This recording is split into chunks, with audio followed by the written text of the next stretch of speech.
Hi, I'm Rachel. And I'm Matt. We are the hosts of the Strange and Beautiful Book Club. On the Strange and Beautiful Book Club, Matt and I share our adventures discovering forgotten movies, television shows, and books in the science fiction, horror, and fantasy genre. Not necessarily good movies, though. Oh, certainly not. We love a good, bad movie. The quirkier, the funnier, the more campy, the better. But we talk about some classics, too. Of course, we can't ignore our favorites like Highlander or the 1990s vampire cop television show, Forever Night, which we are currently covering one episode at a time. As if I could forget. Oh, hush. You love every minute of it. Come join us every week as we discover, discuss, and dissect fantasy, horror, and sci-fi genre classics. New episodes release every Monday, Wednesday, and Friday. So remember, sometimes the strangest things are the most beautiful, too. So be who you are and love what you love. Until next time, friends. Bye!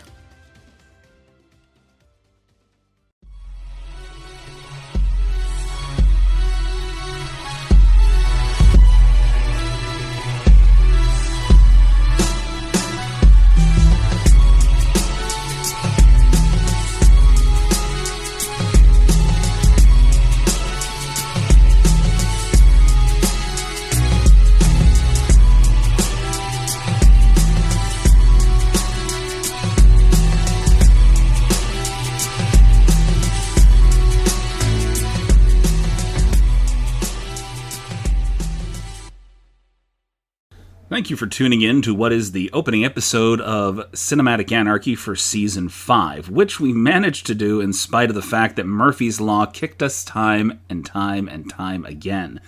This particular episode we're going to provide just a little disclaimer for because we had some audio and technical issues where all sorts of sounds were pouring in from one side. Then, of course, thanks to my trusty cat Dylan, we missed the recording for the second half of the episode. However, thanks to the diligence of our guests on the podcast this time around, the Strange and Beautiful Book Club podcast, they also recorded the second half of our podcast, and we were able to piece together this episode in spite of all the technical difficulties. Now, there is a lot of ambient noise for the first half, and the audio cuts out a little on the second half, but I think we got together what I'm hoping is a fairly listenable podcast. Thank you for taking the time to listen to this little disclaimer and enjoy the show. Welcome to the podcasting equivalent of the 99-cent rental that you pick up from the back of the store because all the good shit's been rented. This is Cinematic Anarchy. And joining us today, we're actually proud to say we have a podcast that I've started listening to recently that I actually really like their flow, and we've invited Rachel and Matt to join us from the Strange and Beautiful Book Club podcast. Say hello. Hello. Glad to be here. And joining us once again for another episode, a longtime favorite here on our podcast, we have Piper. Hi. And we are joining, sorry, my brain went right off into left field there. This is what I say about me tripping on my tongue. I got it out of the way early. I apologize. And we're gathering here to discuss one of my favorite Tom Hanks films, Joe Verses the Volcano. And we're going to start with Matt and Rachel here. Just your opening impressions of the film, and maybe if you have a little history with it. Yeah, so this is one of my dad's favorite movies. He was a sucker for literally any romance movie, but Joe Versus the Volcano. He thought the luggage gag was the funniest thing in the world, and he would joke about the stupid luggage every chance he had. So we grew up watching this movie a bunch. Oh yeah, and I've heard the "It's always something with you, Joe" line a bunch. Rachel made me watch this movie when we started dating, and this is, I think, the second time I've watched it. Yeah, congratulations. Yeah. So it's good. I always enjoy this movie. This is one of those movies that if you want it to be surrealist, sure. You want it to be a comedy, sure. You want it to be a drama, that's fine. Just whatever mood you're in, that's the part you can pay attention to. So it's a good movie. I definitely felt more of the drama out of this than the actual comedy, but there's definitely some good moments in there that'll give you a good hard laugh. And Piper. I think the biggest laugh for me was actually trying to watch it. Sorry, it's like the biggest thing that stuck out to me was A, the stupid dancing, B, the Affleck Doug basically not saying Affleck. He got his lines all wrong. Do you not remember that, Doug? He was like, whack, metaphorical. He's metaphorical. And it's like, and then hearing a redone version of the ants go marching one by one, hurrah, hurrah, Right? done by the tribe, like on the volcano. It's like those are the only things that really stuck out to me. Big woo. Right. Yeah. The attempt to dodge cultural appropriation. I'm not entirely sure they tried to dodge it. I mean, they fell into it a couple times. Were you times. about dodging it back then? No, not in the 90s. Oh, it wasn't to worry about avoiding it. It was, let's give this interesting backstory to this island Yeah. as Wait, like a non-native Polynesian culture that got incorporated. Was this a 90s film? I Yeah, thought it was the 80s. 1990. Oh, jeez. Oh, yeah. I mean, just on the Oh, cusp of it felt 90, but older. yeah. It felt older. Like, I was It trying does to get feel into this older. movie. I was trying really hard to get into this movie, and it was just like, okay. I mean, for me, this That long movie. opening sequence is... Oh, my apologies. We I was ran. going to say, that long opening sequence is a hurdle. It's a hurdle. The, like, hellscape at the beginning. So I think that's what kept me out of the element of the film. Because it's like, once it's hard to get into a film, it's hard to get back into it, like, midway when everything is actually starting to move forward. I mean, I feel like the entire opening to the film was just kind of introducing you to the drudgery of the life that he leads, which is I think that's why nice. this movie resonated with Rachel's dad so much, is because he worked the corporate conveyor belt for decades. I am currently working a desk job corporately. It's pretty much what you see right here.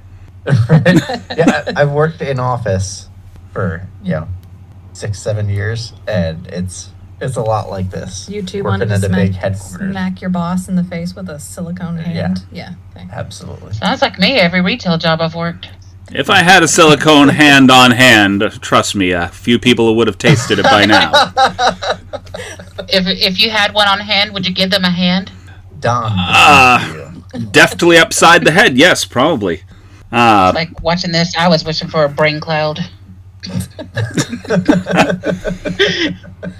So this film, Tom Hanks, Joe Verses the Volcano, also starring Meg Ryan, Lloyd Bridges, Robert Stack, Abe Vigoda, Dan Hedaya, and a couple of minor bits and pieces here from Amanda Plummer, who I absolutely love. Ossie Davis, who honestly is always good for a laugh, even though some of his roles are pretty serious.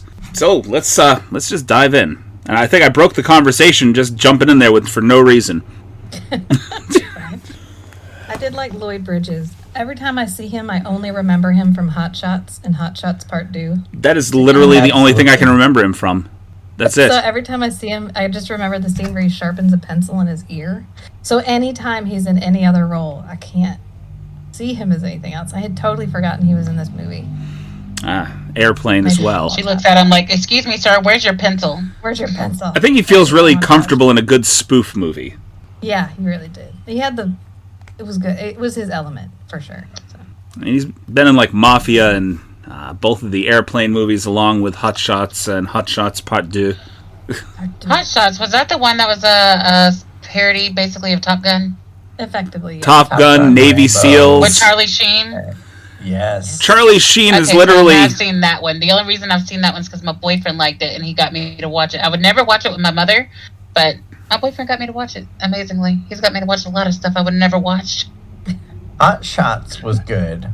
Hot Shots Part 2 was very good. Yeah, but Joe versus the Volcano. Oh, right. We're talking about Joe Okay. versus the Volcano. And the, Yeah, I mean... Okay, It's the so chaos. corporate It's the hellscape chaos.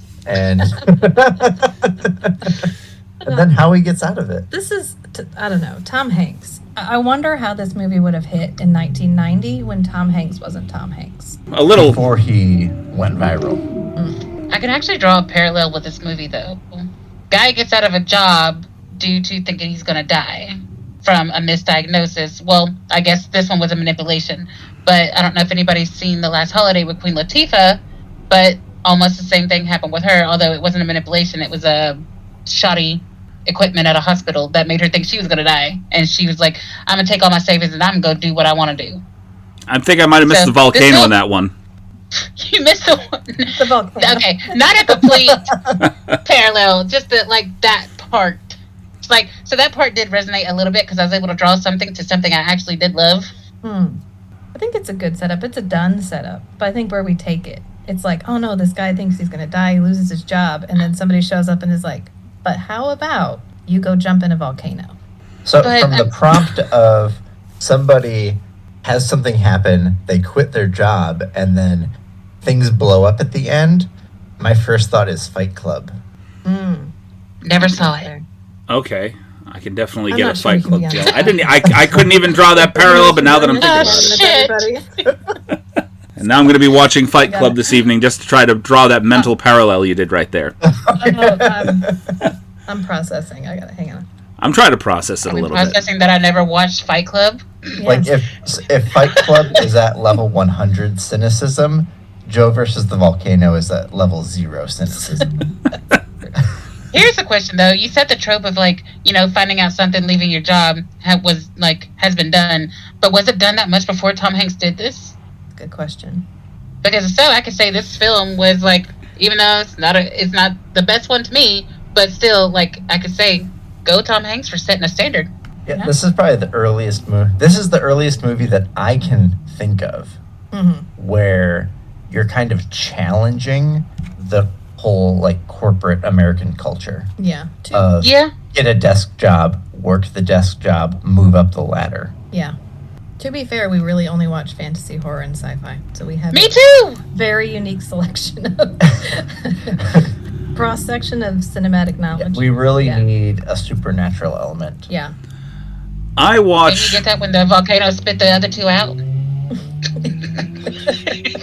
Oh, right. Just completely rejected by the volcano itself. Right. That thing spit them out like a bad loogie. The volcano decided that it was better to save them than to keep the island stable. And the entire population on the island. Yes. Well, yes. we gloss over that with fine. No, it's fine.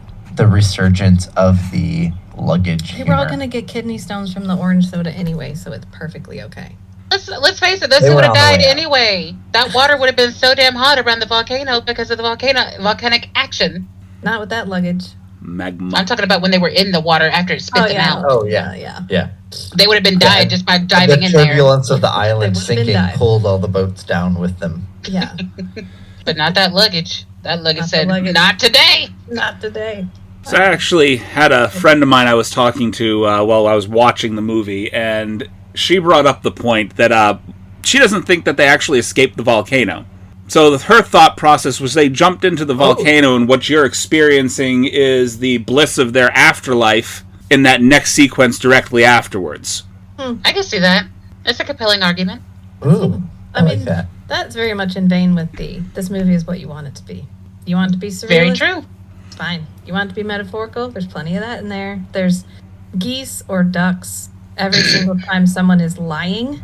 So, when the doctor is lying to him, he's standing next to a statue of a geese. Because the doctor is a quack. Yeah, when Graynamore shows up at his house, he has a cane with a duck on the top of the cane is a duck. Fuck, I might have to rewatch this just to see that. I didn't pick that up. Oh, we go heavy into the symbology. The symbolism. And then when they get to the island, there's geese. Yeah, so that's also the corporate emblem shows up all the time. The jagged lightning bolt. So it's when he's at his work, that's their corporate logo. The walking path into the office is the shape of the logo. When he goes home, the crack in his wall is the shape of the logo. The lightning that hits the boat is the shape of the logo, and then the path to the top of the volcano is the shape of the logo. So all things just sort of depicting his crooked path through life was actually one of his quotes in the movie. Yeah. Yep. Yes, precisely. and he quotes that. Yeah. Wow. Well, maybe the effect of this time as a corporate drone on everything in his life.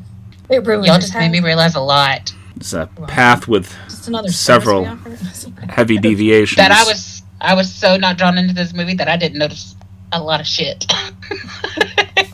Okay, and all of his romantic interests are Meg Ryan.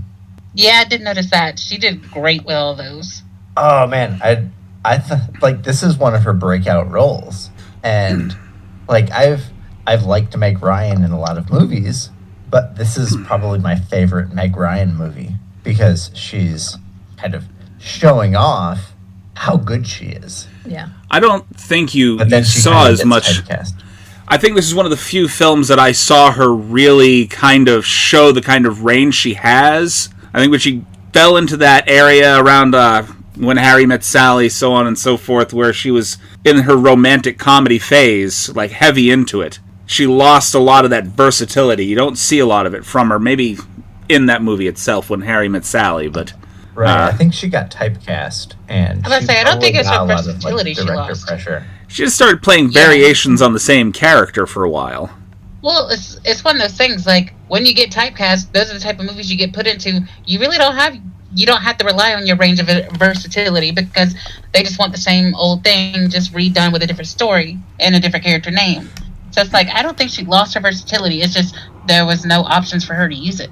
Right, and the director gets to direct, and then the editors get to select the takes that portray the typecast. The most Meg Ryan possible. Right.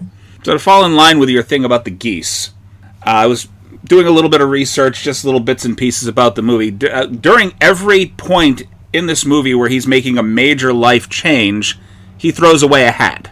The hat. The hat. Oh, don't you let him have. Sorry. That's all right. No, keep going. Rachel kept throwing this out at me while we were watching it. She was like, "Oh, he just threw away the hat." Yeah, or the coat. The coat's the thing he throws Yeah. away at the volcano. But Yeah, some piece of clothing that he gets rid of. which is pretty cool. I mean, it's an interesting thing to throw in there. I mean, Kind of like Especially symbolism with for like Wilson's throwing line. away something else that's constricting you.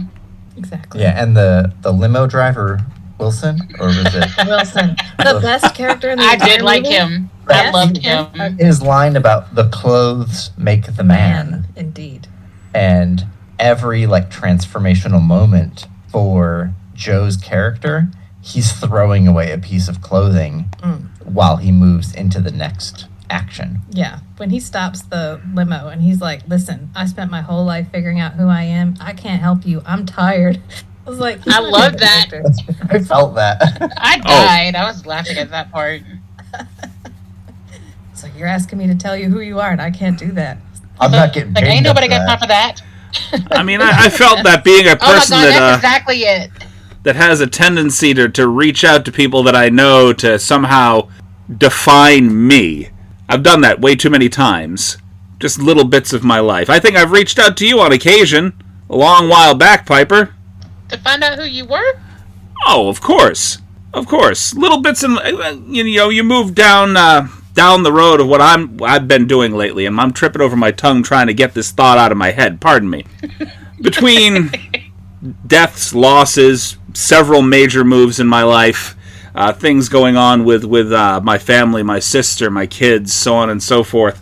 There are occasional moments where I come up for breath and realize, I don't really know who I am or what I'm doing in this particular moment. And I find that sometimes I reach out for an outside perspective on what the hell I've been doing.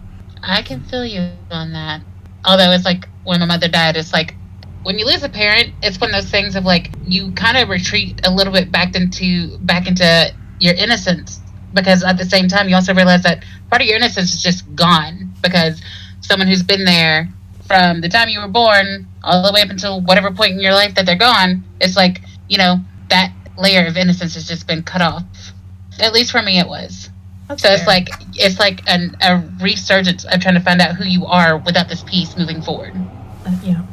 We just lost my dad in August. Yeah, you go back to the I'm so person that sorry. you were. He had dementia for a long time, so it's one of those things where it's really strange. I don't know if you've ever had a parent who had dementia, but you kind of forget anything about them except the part of them that had dementia until they pass away, and then it's like you forget all of that hard time where they couldn't remember who you were, and Right, all of like that. the 3 years of... And all you remember is like who they All that. were before. Like you couldn't see it until they were gone, but once they were gone, that's all you can see. So that was really interesting. I actually Do that. Kind of. Transformative experience kind of thing. not so hard to that point of dementia until maybe the last few years. My mother actually diagnosed back in 1985 with a malignant brain tumor. She had cancer, and she went in for multiple surgeries. It's 1985. This is like fledgling days of trying to figure out how to handle and help people survive cancer. Absolutely. Various surgeries she went through just over several years' time. She survived that cancer for about 17 years before she passed away. It's you get into your entire life being about, taking care of and helping that person with whatever life-ending ailment they might have, and then when you get out on the other end, you've lost yourself and kind of what your purpose was outside of the years that you spent taking care of that person. And I think I managed to figure out a way to dig a very deep, heavy hole. Let's kind of bring this back into... What we're saying is we all need a Marshall. Not Wilson, but Marshall. I looked right. at the real name. So we all need a Marshall. Oh, the driver. We all need to rent a Rolls Royce. And we all need to drive around with Marshall. A stretch all Rolls day. Royce. Just have a heart-to-heart. Come out on the other side. We need a sage limo driver. Yes, he's our stage character. To guide us through the transformational moment in our lives. A Wilson. What's the sister who's not Patricia and not Dee Dee? The one directly in the middle. Yeah. Okay. I do not have a response for this. That was a great line. Oh, the one who was making out with him? Angelica. Angelica. Yeah, I knew it starts with an A. Yes, the flibbertigibbet. That word needs to be brought back and used more frequently. I love the accent. I'm a flibbertigibbet. That was such a contrast to Dee Dee. Yeah. And huge kudos to Meg Ryan for pulling that off. Yeah. My favorite scene involving Angelica is the part where they are parked in the car and she's like, "Do you want to hear a poem?" And he's like, "Yes, tell me the poem again." Long ago, the delicate tangles of his hair covered the emptiness of my hand. Would you like to hear it again? Or the picture where it's like, this is a real scene. This is a real scene. I love that and then transition. The third That one, was they great. Transition to, it's actually a real scene. That was really well done, too. You're like, oh, I get that now. Thanks. Personally, I didn't like Angelica quite as much as I liked the original Dee Dee character. And Meg Ryan, was just Meg Ryan at the end when she was... Yeah, she was Patricia. She was Patricia. Meg Ryan as Patricia. Yeah. And I think Dee Dee was a real person. It wasn't me. It was who had a Patricia. personality. Mm-hmm. And Patricia was a real person who had a personality. But both of them were kind of making their own way through the world. But then Angelica was the only one that was kind of taking the dad's Well, I money. don't think Dee Dee's related. I don't think we're supposed to get that Dee Dee's related. Well, She's just- but it's the same actress, right? Yeah. So that's the connecting theme there. Right. I think I need to see a split movie with Meg Ryan now. Oh, yeah. Just so we can have, it wasn't me, it was Patricia. Would be good. Multiple personality Meg Ryan. Where she's Meg Bring Ryan. Dee Meg Dee Ryan. and Angelica. She's like Harry and Met Sally Patricia. Meg Ryan. And then she's, You've Got Mail Meg Ryan. Oh, wait, they're all the same character. Right. Aren't those all the same? There's not a lot of deviations from that character. I mean, she's played same It happened. characters with slight different variations throughout, like Armed and Dangerous, You've Got Mail, Sleepless in Seattle, Inner Space. They're all the same character, just slightly different deviations. And that's why I appreciated Angelica and Dee Dee. Because Like Johnny Depp and anything after Pirates of the Caribbean. The only variation is his clothing. I mean, I appreciated the Angelica and Dee Dee characters in here solely because of the fact that it shows a deviation and possibly a step outside of her comfort zone in regards to her character work. Even if it was outside of her comfort zone, I'm glad she jumped into it and actually, it wasn't just a character, it was her. She adopted it, at least for those scenes type thing. Because whenever you're an actor doing something outside of your comfort zone, you basically have to get completely out of your own head and make sure that the only thing in your head is the person you're trying to be. It's the only way to make it believable. I have absolutely no experience with that, so I can't really comment. But it's like I'm just like looking at the commitment that she made to each character to like differentiate. Like, yeah, you can see that they're all played by the same woman, but you can also look at each one of them, hear each one of them, watch each one of them, and think these are totally different people. Like you could put them in a room together, and it's totally different people who just happen to look alike. Yeah, I love how we don't discuss it at all either. And I think it's just through Joe's lens. Every woman that he's interested in, potentially romantically, is the same. Right. I think we're supposed to all see this through Joe's eyes. That's why it changes from surrealist to more real as time goes on through the See, movie. now you're putting a different perspective in my head. Now I need to watch this movie again.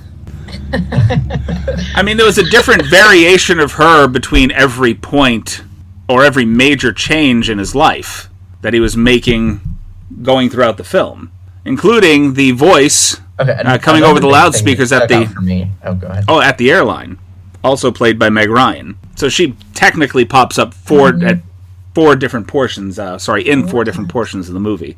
I missed that one. Well, it's because we were distracted by the weird foreshortening of the airplane.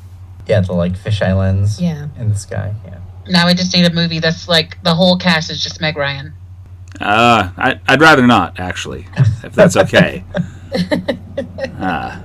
I mean, Mike Myers, but Meg Ryan.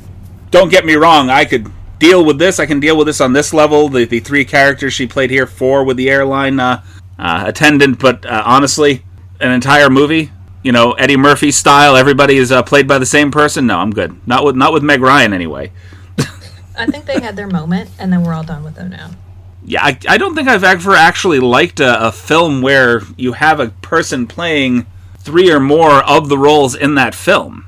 Can't lie, I love The Nutty Professor, and I love Norbit.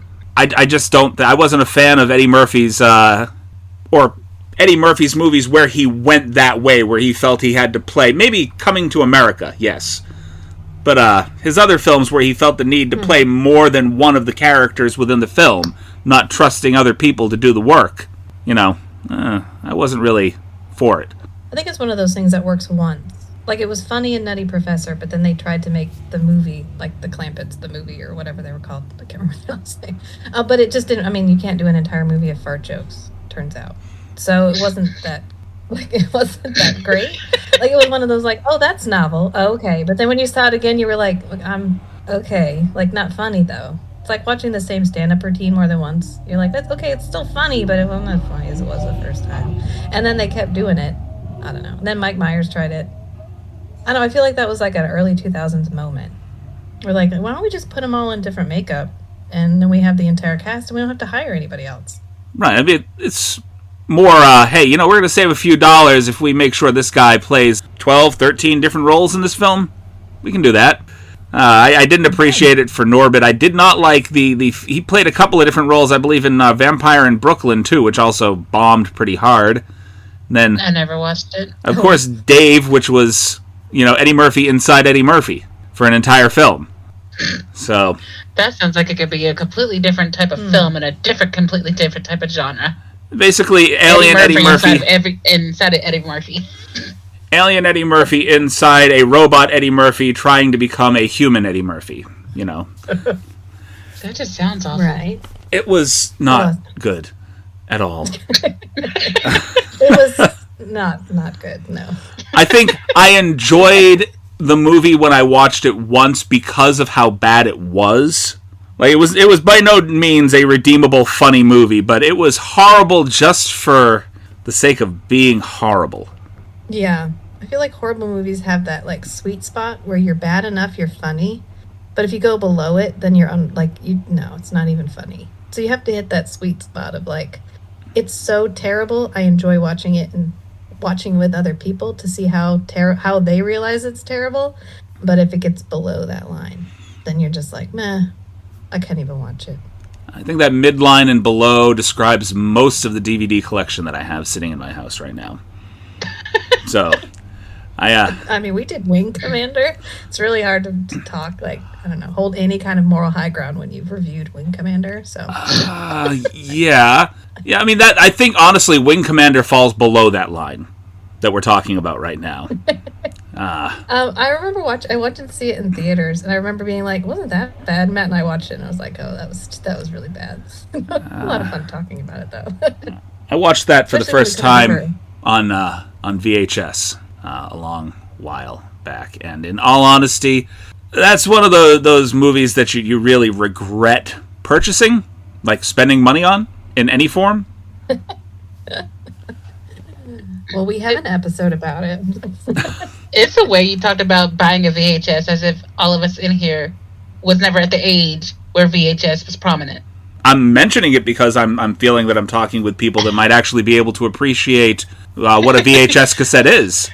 I was about to say it was a pauses.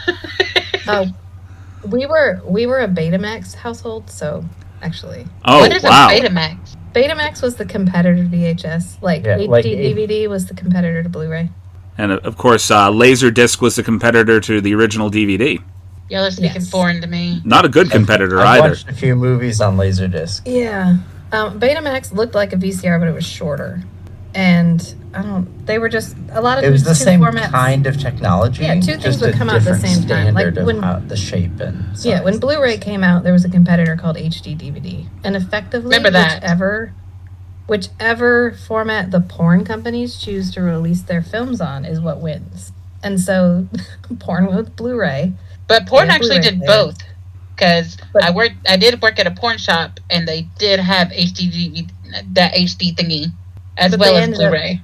siding with Blu-ray. And The industry settled on Blu-ray. So I had Betamax, and it was in my room, and I only had 2 tapes, and it was Land Before Time and Earth Girls Are Easy. And if that doesn't explain my entire personality, I don't know what else does. Earth Girls Are Easy. Was that one a porn? Oh my Just God. kidding. Just kidding. Just kidding. Again, I have to get off this pocket. Jeff Goldblum, You Jim hurt me. Carrey, I and might have to Damon watch Wayans this. I might as have a to watch this. blue, red, and yellow furry aliens. I might have to watch In this, a- 'cause you in a just gave 3 musical? names that are amazing. Wait. In Yes, a musical romantic comedy. with Jeff Goldblum as an alien. If that doesn't sell you, I don't know what else does. Oh, you already sold me when you just mentioned the 3 names. It's a good movie. As my wife would describe, Joe the Verses the best Volcano. shirtless moment for Jeff Goldblum outside of The Fly. No? No other consensus there? When I think about The Fly, I just think about the ending, and then I just think Jeff Goldblum gross. But just in that one movie, Yeah. just in that one movie, because if I think about him shirtless or at least open shirt, I think Jurassic Park. Okay, I don't know why But I brought also up... think about guys in leather, so like that also did it for me. I'm not sure why I decided to throw us down the road of shirtless guys in movies, but... Because shirtless Jeff Goldblum is like, it's at every fork in the road. You're just always choosing to not envision Jeff Goldblum shirtless, like at every moment of every day. I think I see those pictures more often than I see anything else he's done. So, Well, hell, at 300 years old, he's And still yet a stud. Well, it's fair. he's aged Sound like well. Sean Connery was like for 700 years of his life. Yeah. Sean Like, you know the Connery... scene in Austin Powers where he gets his mojo back and he uses it to destroy the gun box. So Jeff Goldblum has that power, and he's just choosing to not use it all the time. So we just Thank God, because my head would explode. for that. It may not even dawn on him that he has that power. I don't feel like he's that kind of guy that would recognize that he had that power. He just has it and goes with it. Yeah. I love how he's just Jeff Goldblum now. You want me in your movie? Fine. I'm in your movie as Jeff Goldblum. And they're like, it's fine. Great. We're happy to have you. Thank you for showing up on the set, sir. I mean, it works for him. It does. It's good. Thank you Like for Nick gracing Cage. us with your presence. Yeah. Jeff Goldblum doesn't necessarily need to step outside of Jeff Goldblum at all. It's fine. It works. It's great. You hire him because that's who he's going to be. It's like Christopher Walken. Right, Chris? God, I'm sorry. Every time I think about Christopher Walken now, I just think about him trying to sing through I Want to Be Like You in the remake of The Jungle Book. Why? I mean, if we're fair, anytime he's been required to sing, he sings. Yeah. Yeah. So, Hairspray, The Jungle Book, either way, it's all the same performance. I think the only thing that Jeff Goldblum doesn't go as Jeff Goldblum anymore was when he came back to Jurassic World. I think the only thing that Christopher Walken has ever really done that has been very un-Christopher Walken is just when he breaks out in dance. Yeah. He is Like in, surprisingly a good dancer. Weapon of Choice. He's in Yeah, that the music music video, video. Weapon of Choice. Yeah, I mean, I honestly would not have guessed just by performances that I've seen in the past with him that he would have been that good a dancer, and that surprised me. It's a pleasant surprise. But that's the image I have of Christopher Walken outside of that and maybe his performance in True Romance that just sticks in my head. All right, we're going to go ahead and move on to a quick intermission, and when we come back, we will be doing a variation of our pitch storm with Piper, Matt, and Rachel. This is Two Chicks Talking Flicks, where we review movies. We try to dig deeper and go more in depth. And profound for me. Yeah, for me, I'm just like, what? We even bring up relevant topics. I remember from Punky Brewster that you don't go inside the fridge. And we're here to have those tough conversations. And she was wearing a white dress, which was yellow. Huh? It was yellow. So if this sounds like the podcast for you, please enjoy. New episodes every Tuesday. We do a book podcast with a friend of mine, and it usually ends up just being girl talk. Like, we're supposed to be talking about a book, but last time they read my chart because they were both so mad at me for hating this one character. She was like, I think we need to break down your chart. I was like, okay, let's do this. I don't think I could ever be in a book podcast. I don't read enough books. I don't read It's like I'm reading a book now, and that's only because it did feign my interest because it's supposed to be what happens after Buffy Summers is no longer the Slayer. I think I saw that one. Interesting. It's actually about Willow's daughter, who is a witch slayer, or a slayer / witch. Player? Nice. A witch slayer. Yeah, a witch who is a slayer, not a witch slayer. Yes. You know what I'm saying? Like a girl who's a friend but not a girlfriend, like that. Witch slayer. But like, it's got a good premise. Like, but I had to read it just so I know how Willow had a daughter since she went lesbian. Yeah. That was my immediate question, but I thought, well, it's all right. There's ways. Well, no, they gave a good explanation for it. Wait, did you watch all of Buffy? I did. So, you know when she did the power with the scythe thing at the very end, when she made all girls who could be the Slayer? Yeah. That energy gave her a baby. Oh. And which is what predestined her child that if there were no more Slayers, she would be the next Slayer. That really feels unfair. You do a magic spell just hoping to wake up some Slayers, and you end up pregnant. Well, she loves her daughter. I mean, she didn't have to go. She didn't have to go back after. She didn't have to go back after Dick. Apparently, she doesn't love it no more. Yeah.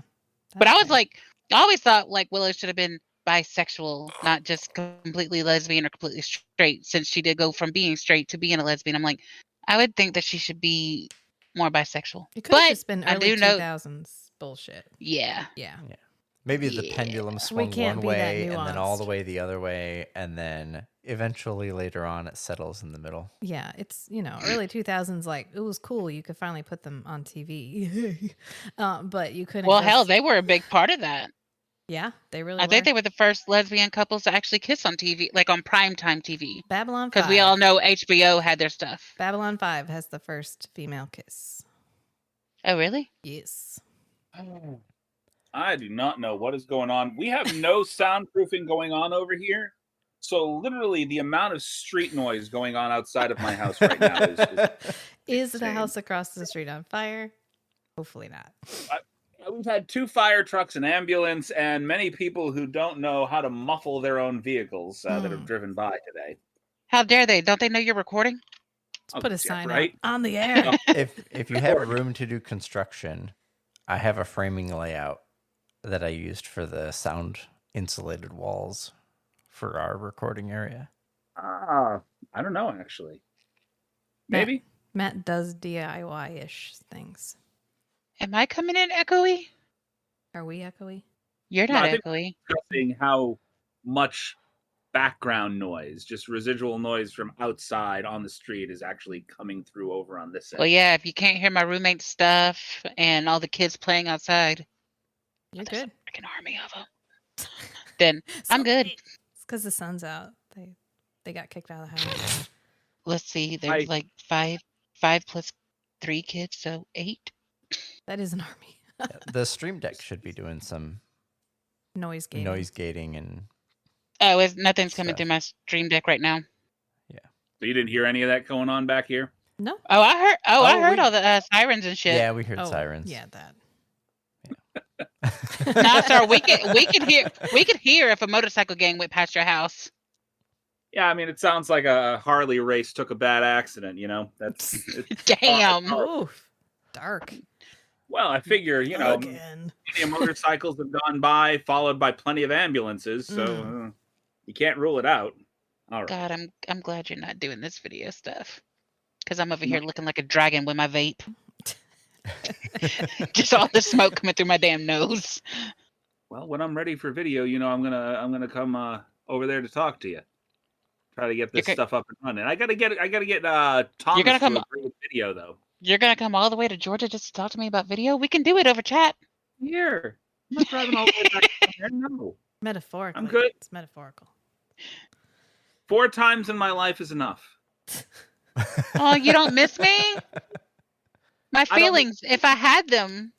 Not you specifically, just Georgia in general. Oh, that's fair. Sorry. Everybody wants to move to Georgia. No, I'm good. We're close enough. I had You're Georgia adjacent. Yes.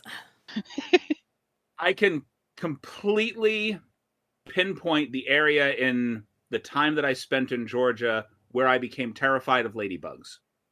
Oh yeah, I probably it's getting warmer. I should get terrified. We get ladybug infestations in like trailers and shit. I know we get them here, but they're not terrifying. They're not as bad as the stink bugs. The flowering tree just outside of where I was living, there was something wrong with the front door. It led right into the kitchen.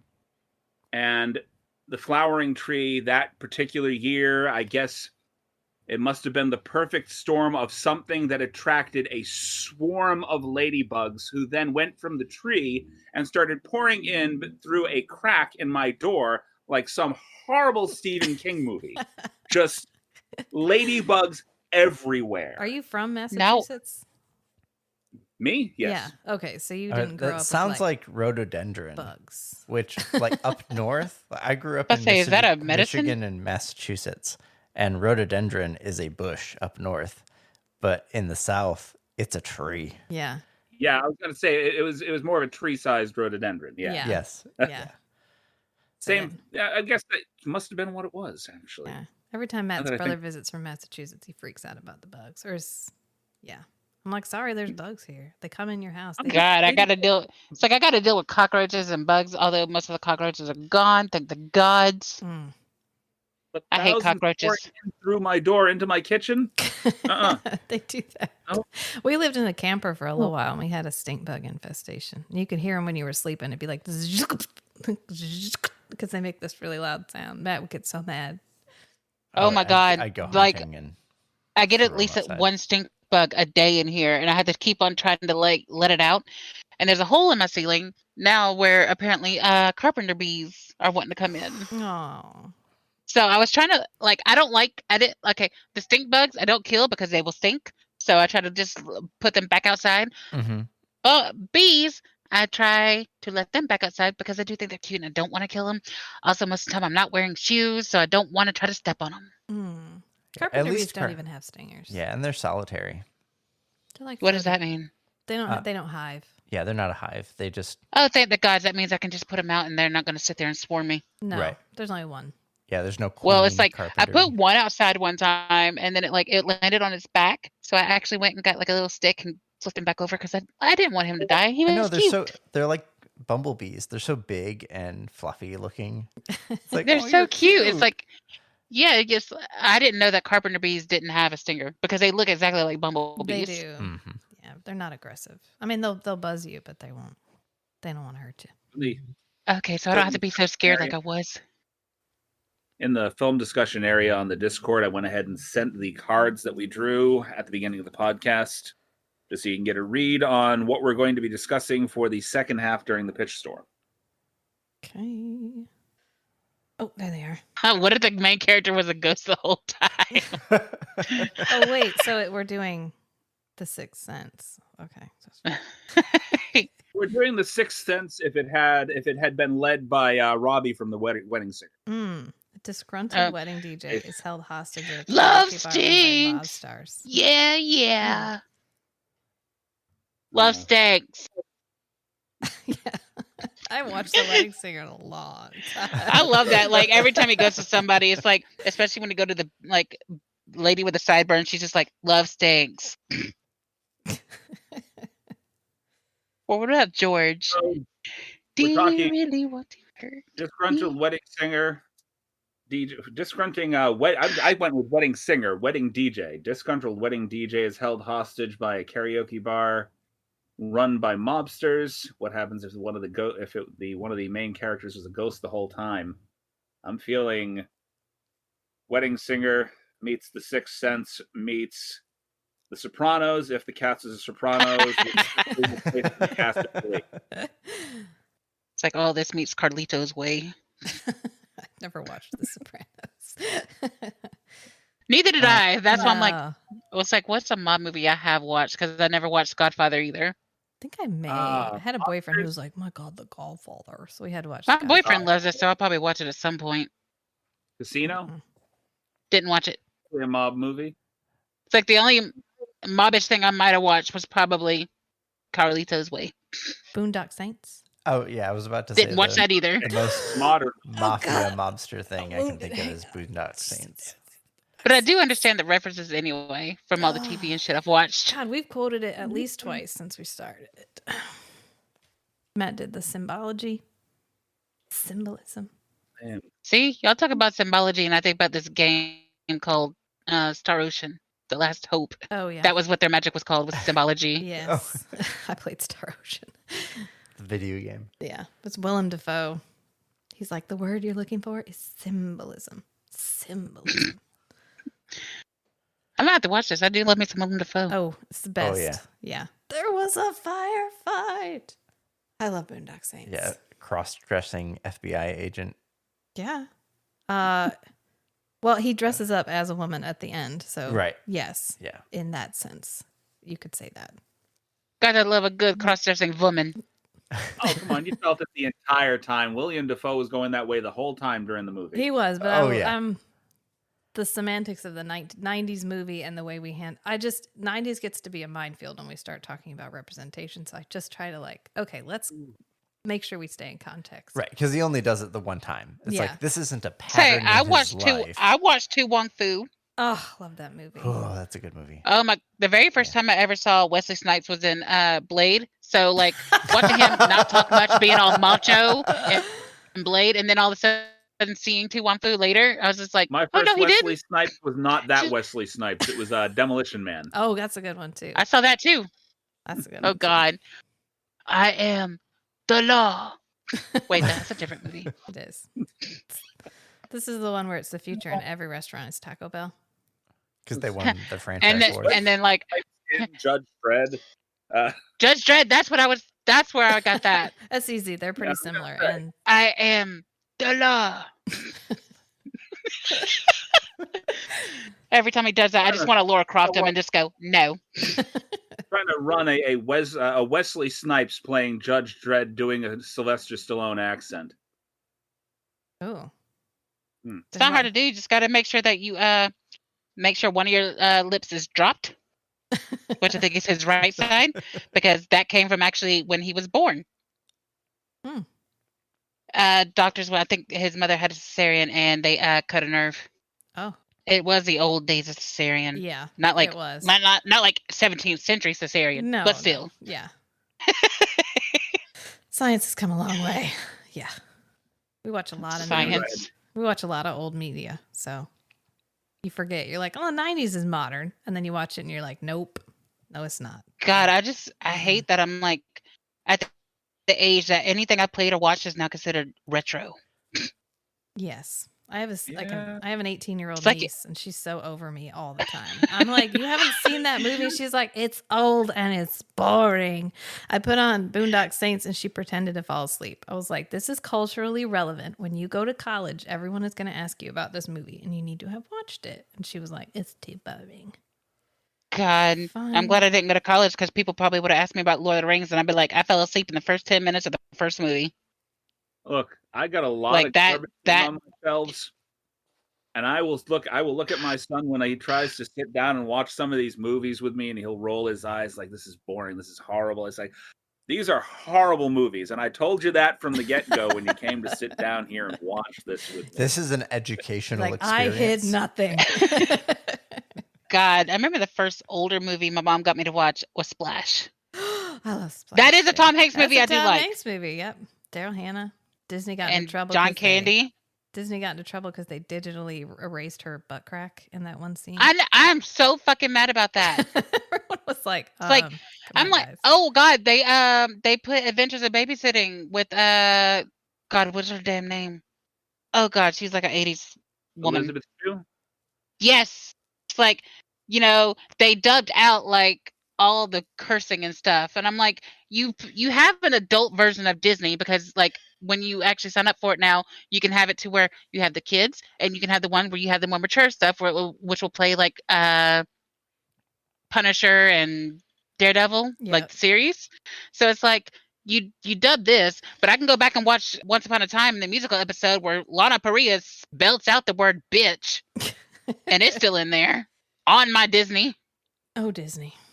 But it's like, but you can't just, it's like you're also producing Deadpool, which is going to be a rated R movie, and you can't have these like words and be like, heavy parental advisory. Yeah. So leave me Daryl Strong Hannah's language. butt crack. Please, come on. Exactly. Leave me her ass. It's Not that there was fine. much there to see. I mean, she has her. Oh. I was just saying, to go along with what you were talking about, like editing different things out regarding cursing, so on and so forth. Has anybody ever gotten the feeling that have you seen the movie Tremors? Oh yeah. Yes. Okay. I feel like at some point I watched that movie and they did not edit the curses out. 90% of the movie, if you were to watch the movie right now, I have the Arrow Deluxe box set of this film. There's points in the movie where you can tell he cursed, and they edited it so it was something completely different to keep it at a certain rating. I feel like I've seen the version where they did not edit the curse words to say stuff like Mother Humper. It might have been like the theatrical release versus the like director's cut kind of thing, or the physical media release. Sometimes IMDb will list alternate versions. If you go to when I was watching the very first time I ever saw the Goonies, it was my mother taped it off of Disney, and they had the scene in there with the octopus or squid or whatever. And now when I go back and watch it on like DVDs and stuff, I'm like, that scene's not in there, and there's some other scenes that aren't in there. I'm like, well, how come I saw the unedited version? Yeah, that's the version I remember. Hell, they released Rudolph and things on Blu-ray and stuff, and they took out the Fame and Fortune song completely. Okay, maybe I'm the only one who knows that. Yeah, sorry. Rudolph, like the red-nosed reindeer one? Yeah, the claymation one? Yeah, I don't like that one. Sorry. I loved it. They had a screening for me, or screening for like at the library for the kids at Christmas. So I went with some other parents, and I was the one in the back that was like, here's the part where we're going to shame him for not being like all the other elves. And I was just like, it's hard for me to watch. I don't like that one. I think like the part with Bumble where they take out all his teeth and then they're like, now he's nice. Well, yeah, because you pinned him down and ripped his teeth out in this children's movie. Yeah. But it's okay because the one guy wanted to be a dentist. I want to be the elf a dentist. Yeah. Like, what was his name? Ernie? I forget what his name is. But like Me too. He's not good at the toy. I don't know. It's not. He's not good at toy making. He's like, I want to be a dentist. Okay, I just Googled it. In the Goonies, at the end, Data says the octopus was really scary. Yeah. There was a deleted scene with an octopus. Yes, I told you that when we watched. So, yeah, I've never seen that deleted scene. But see, the version I saw, like that my mother taped off at Disney, had the octopus in there. Like had the octopus scene because they had to get rid of it. They stuck a Walkman and press play inside of its beak. Oh, interesting. I can't say that I've ever seen that. I have, unless this is like that weird. What's it called? Mandela effect, where I remember something that was never there. Yeah, when I Googled it, one of the top results was something about the Mandela effect. Yeah. Is this another example of the Mandela effect? I The remember octopus where scene? did it I remember go? the octopus scene. Yeah. But I can't I find remember it. The Beatles still exist, right? Elvis is still alive, right? Ah, Should we play the game? We got distracted. yes. We need to get into the game here. I actually haven't even started recording with the second half yet. So You missed all that gold. Oh my God. Gold. We got it. See, It's this is why fine. you got it. Ask you to send me the audio, and I'll do it on this end. All right. Because I Yeah, you can mix it all together Yeah. in post. We'll fix it I in am- post. It's fine. I apologize. I seem a little bit out of my head here today. I usually am a bit more talkative than this, but I am nursing a sunburn that has got me concentrating on my right arm and the fire that is just going up and down it. Oh man, Matt's a I'm redhead. super ginger, and yeah, sunburn knocks me out for like 2 days. We went to a theme park on a date and we got there and he pulls out his sunscreen and starts putting on his sunscreen. I was like, what's that for? He was like, I'm going to burn. I have to wear sunscreen. My mom never even bought sunscreen. In fact, I was not allowed to wear sunscreen. So I was like, Weird. Why are you putting that on? She thought if I wanted to be pale because I wanted to be like the goths. So I wasn't allowed to wear sunscreen because then I would tan. So here's another tidbit into baby Rachel.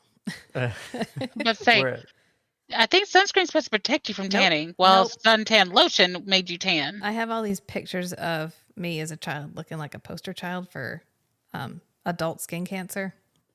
Oh, I've always been pale, so it's one of those things. Even though I'm dark headed, like I keep my face out of the sun. That's probably why I don't look so old. Yeah, I grew up like anytime you're going to be in the sun for like more than 30 minutes, you need to put on some sunblock. Yeah. And Sorry. so I I have grew this up calling it sunblock, and Rachel grew up calling it suntan lotion. And that's two different perspectives on the problem. I mean, I've got that lily white Irish skin to begin with, so I think for some reason I have just gotten into this habit of forgetting the sunscreen till about the first time the sun shows its face at the beginning of the year. And then it's that anguish of having, put on the aloe and walk around, everything just burning, every movement. And it's like, yeah, okay, that reminds me for the rest of the year to put on the sunscreen. So I wait for the pain and then correct. You're like, and I have learned my lesson again. Thank you, skin. Once again this year. Exactly. Right on the nose. All right, so let's dive into the game, which we have already basically revealed the cards. A disgruntled wedding DJ is held hostage at a karaoke bar run by mobsters, and the director's note here is, what if the main character was actually a ghost the entire time? And I'm going to stay away from Bruce Willis altogether casting in this particular movie. That's fair. It's like I've already got one. He's done the ghost thing once. I think that's enough. It's like I got one based off one of the movies brought up earlier. Go ahead. I'm trying to think of who would be the perfect lead for. And this is definitely a comedy that could be taken seriously. Ooh. Do you want me to hand you mine? Sure, go ahead. Gina Davis, mainly because we were talking about The Fly earlier, and I've thought about all the roles she's done. She's good. She's in Okay, Earth Girls Are Easy too. Mm-hmm. Oh, I'm definitely gonna have to watch that Are we because I picturing loved her in Long Kiss Goodnight. the wedding DJ or as a mobster of some sort? I'm thinking of her as like the mob boss. Yes. Thank you. I was about to say that. My boss Gina Davis clearly. as the boss. Hell, I've seen her as the president. Well, you haven't seen a lot of films that have a female lead in the mob boss position, so Okay, to speak. thank you for the So, qualifier. yes. Yeah, it could be one of those things of like, maybe she's done something to her husband to keep him quiet, and she talks for him. Yeah, or she died a long time ago and she just came back and kept talking for him, and he's so scared of the idea that she's a ghost that he just hides. Yeah. Yeah. Because at any moment she could tell everybody that he killed her. Like, remember when you poisoned me? That? Yeah. Still got the proof. Why? Because I'm around. Everybody can see me. Remember when you wrapped me in a sheet and threw a brick on my leg and made me swim with the fishes? Took a long walk off a short pier. Reimagining the movie My Boyfriend's Back, but as a mobster film. Yeah, Well, hell, it's not the first time she's played a ghost. She was in Beetlejuice. it's true. That's very true. Yeah. I'm trying to picture it now. I'm kind of running over Gina Davis in my head and how she would move through a a mob-based film, I'm feeling like maybe Michelle Pfeiffer's role in Married to the Mob. Heck, I don't even have to think about that because she was a badass in The Long Kiss Goodnight. What if Charlie Cox is disgruntled wedding DJ who's also secretly a ninja? Charlie Cox. Is that dropping- Daredevil? Daredevil. Yeah, Yeah. you're just dropping Charlie Cox in here. That's even because more Charlie Cox funny is since he amazing. did play in the movie with Michelle Pfeiffer called Stardust. Yeah, exactly. Yeah. With Henry Cavill in it too, actually. He's Henry Cavill. Ooh. Stardust. Ooh, He's Humphrey. So everybody knows that. Henry Cavill. Yeah, because he's secretly a ninja and he's got to try to save everybody in the karaoke bar without revealing he's a ninja. Because then he'll lose his job as a wedding DJ, and he's just trying to he's retired. He doesn't want anybody to know he knows martial arts. So we decided that Gina Davis is a mob boss who's a ghost. Yeah, and who falls in love with Charlie Cox? Because who wouldn't? I mean, I wouldn't. That's fair enough. It was like, good, yep, fair, totally, sold, got it, yes. Okay. I have no further notes. And I'm picturing Henry Cavill as maybe a mob enforcer. Ooh. Very silent, though. Yeah. He can do stoic. He could do stuff. We give him mustache again. It's fine. Oh, God. Oh, God. They're going to have to CGI it out. Yeah, and like for this movie. in a super twist, we CGI him a mustache in this one. Yes. He doesn't have one, but we give him one. Because he needs it, but he's still filming Superman. Exactly. Oh, I'm picturing a CGI mustached Henry Cavill right now, and it's not painting a pretty image, honestly. Fine, we can stick it on with mustache glue. That's why Gina Oh, Davis yeah. falls in love with Charlie Cox instead of Henry Cavill. Because otherwise, we're going for a whole polyamory thing here. Because how could you choose? Well, it's like, I mean, if Gina Davis is a mob boss and he's like the mob guard type person, she probably wouldn't fall in love with him. or like it's The Bodyguard with Kevin Costner. They fall in love. They weren't in love because she's married to the mob boss, but then she becomes the mob boss and he becomes her bodyguard. And over time, they develop this rapport. It could be entirely one-sided, and it's all in his head. Oh, that's a good one. Ooh. Too. Yeah, and he's the one who takes them all Twist hostage. ending. He's the one who takes them all hostage at the karaoke bar because he's trying to get her to confess that he loves her. She loves him. And at the end, he tries to kill her, but the bullet goes right through. Exactly. Ooh. And that's how we find out that she's a ghost. Oh, that's the big reveal. It's like that's when it goes into the backstory of how she died. Yep. Then she goes and sits at the bar and she's like, I wish I could drink. I mean, I'm imagining he killed her because it was unrequited love. So she's never loved him. It's all in his head. He thinks she loves him, and somehow he's the one that ended up killing her the first time around. He didn't realize that he killed her. Yeah. He thinks she's Maybe it was one of those- survived. So a lot. He killed her husband. Becomes sort of a ghost, comes back to seek revenge on the person that killed her, kind of thing as well. So how does the DJ fit into all of this, though? Okay, so maybe that he wanted to get married, but he needed a DJ. So he's the lead love interest. Yeah. The DJ? Yeah. The DJ. Yeah. He Charlie becomes Cox is. the main love interest because she falls in love with him during this whole hostage thing. Yeah. So and Charlie he has Cox, a dream where they have a wedding. Maybe the karaoke bar is also a wedding venue. It's one of those places where you can get married and then you can have your reception all in the same place. Ooh. What if Henry Cavill has everybody hostage until she agrees to marry him? Exactly. And Charlie Cox just happens to work there as the wedding DJ. Yeah. So Charlie Cox is the lead. Henry Cavill believes he's the lead, and of course we have the actual lead, which is Gina Davis, who thinks she's still alive the entire time. Yes. And she doesn't find out that Nobody she's thinks actually she's dead dead. until the bullet goes through her. Ooh. Yes. Or we could make it more sinister. He goes after her with a knife. A bullet's impersonal. Yeah. Or choke. He loves in this woman. He goes in to choke her. He goes right through her, and that's when she also realizes she's dead. Then it plays like a little flashback of how she died Like Memento. originally. Like See, I think Memento. somewhere in my head I went from ghost into something a little bit more like The Crow, where it's actual physical being that comes back as opposed to an apparition. Yeah, because if she doesn't know she's dead, she's got to be able to do not dead Well, stuff. it's one of those things. There are supposed to be ghosts who, like, when they're new, some ghosts can still touch the physical shit. We have poltergeists. Because she doesn't realize So she's it's one of dead. those She things- believes she can. She doesn't have Yeah. superpowers, doesn't really look any different. She's just sort of come back, unbeknownst to her, to sort of avenge what had happened to her. And she's got unfinished business. Right. And she may not notice the lack of physical interaction because as the mob boss, she's delegated all of the menial activities out to her subordinates. Yeah, Even her version of love is sort of hands off. exactly. Yeah, Demonstrate your love to me by following my commands. Yeah. pretty much. She could command that type of power. She's Mhm. Gina Davis. Just Gina Davis. Wait. Where's that guy you always kill? He's got to die. Oh no, we don't have to kill Michael Cera this time around.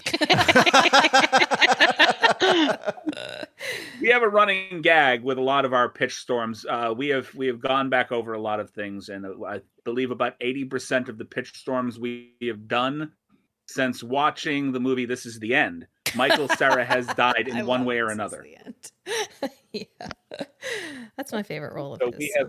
That's fair. We tend to go out of. I didn't bring up that particular little twist that we throw in there, so that's why I did figure we don't have to kill him this time because we didn't really incorporate it. He could have He could have been standing behind Gina Davis when she got stabbed, and when the knife goes through her, it stabs him instead. Yes. I mean, we're talking about. I thought we were talking about a bullet. Oh well, we switched to stabbing because it's more We personal. switched. Yeah, because it's one of those things. If you're going to shoot somebody, it's because it's impersonal. When you really love somebody, you want to make it as personal as possible if you're going to kill them. Physical That contact. just made me sound psycho. When you love somebody, you stab them to death. You don't shoot them to death. No, Because you have to be so Yeah. close to do it. Yeah. I'm not, or shooting. Either one works. Either way, Michael Cera's standing behind her, and that's how we know the bullet/knife was real, and it should have killed her, but didn't. The reason he's standing behind her is because he was like her personal assistant always. Yes. So he was always there to be at her beck and call. In the background. This is why she doesn't touch anything. She always has him doing something for her. Exactly. Now we've killed off Michael Cera. Cera just happens to be the poor sap standing behind her as the knife penetrates nothing. Yes. Except Michael Cera. But either way, he's dead. So yeah, I hadn't thought to brought up that particular qualifier. Like, we always kill him in some way or another. It wasn't all of them. Like, we didn't think to do it until we watched the movie and saw him die in such a fantastic fashion. Who stole my phone? I feel like I need to watch this movie now. It's so good. I love This Is the End. And then It we is just really got good. it in our head. Like, yeah, he has to die in everything that we do from here on out. Mm-hmm. So it's always some fantastic death too. I think All right. that's a good one. So Dying that's, so Gina Davis can find true love. What better reason is that? Dying because Gina Davis didn't know she was already dead. True love, though. Yeah, for finding true love, right? I feel like With the she DJ. died- With the DJ. That's very true. But I feel like she died for true love before finding out that she was dead. So this second time around, when he gets killed, That's why the it's movie's because called. of the true love she had found in the past, didn't realize she had. That's why the movie's called This Time It's for Keeps. Yes. There you go. That's a perfect title. Too. It's one of those things. Her and the DJ could have had interactions in the past. Yeah, exactly. And the reason that she was killed the first time by Henry Cavill is because he noticed how close she was getting to the DJ. I think that's where my head went. Yeah. And he got this DJ at the wedding so that he could kill him in front of her. Maybe she knew he was Since secretly a ninja. killing her didn't work. That could be fair. She knew Charlie Cox was secretly a ninja, and he was a hitman for her. But Henry Cavill didn't know that because he was so deep undercover. So he thinks he's just a nerdy DJ, but he's not. Feeling if Charlie Cox is secretly a ninja in this film, why would there not be a fight, like an outright fight between him and Henry Cavill? Why would There there not is. be? That's the whole reason they're both in the movie. Right. So we can answer the question, who would win? Henry Charlie Cavill has Cox. reach. Charlie Cox has speed. Charlie Cox snaps Henry Cavill's neck when Henry Cavill goes at Gina Davis with a knife and is stuck on top of Michael Cera with the knife plunged into his chest. Charlie Cox uses that little Surprise. distraction to come up behind him, snap the neck. Yep. And then he goes, "This time it's for keeps." And that's the end of the movie. What if that entire final fight scene plays under the credits? Mm. The final fight, That would be awesome. Fight scenes during the movie. This final fight scene plays under the credits, and then this is for keeps line plays just after the credits have finished rolling, almost as like a post-credit sequence. I like it. That actually sounds kind of cool. Mm-hmm. Something unconventional. Then you could do some like Kill Bill, like cut out and do little like comic book clips as you go around kind of thing, where you like zoom in on a part and it moves over to the side. You know what I'm talking about? Ang Lee style. Where they're introducing the characters at the end. Yeah, where it would be like in the middle of a fight scene, we break up the fight scene. So you're like seeing their feet, seeing their swords, and seeing them fight all at the same time. We like picture it. Okay, yeah. Okay, That kind of Kill Bill thing. Yeah. I did love that. Sorry, it took just a little bit further explanation for me to That's click cool. that. You know what? Fine. This movie is now directed by Quentin Tarantino. Yes, please. Please. They're all smoking candy apple cigarettes the entire time.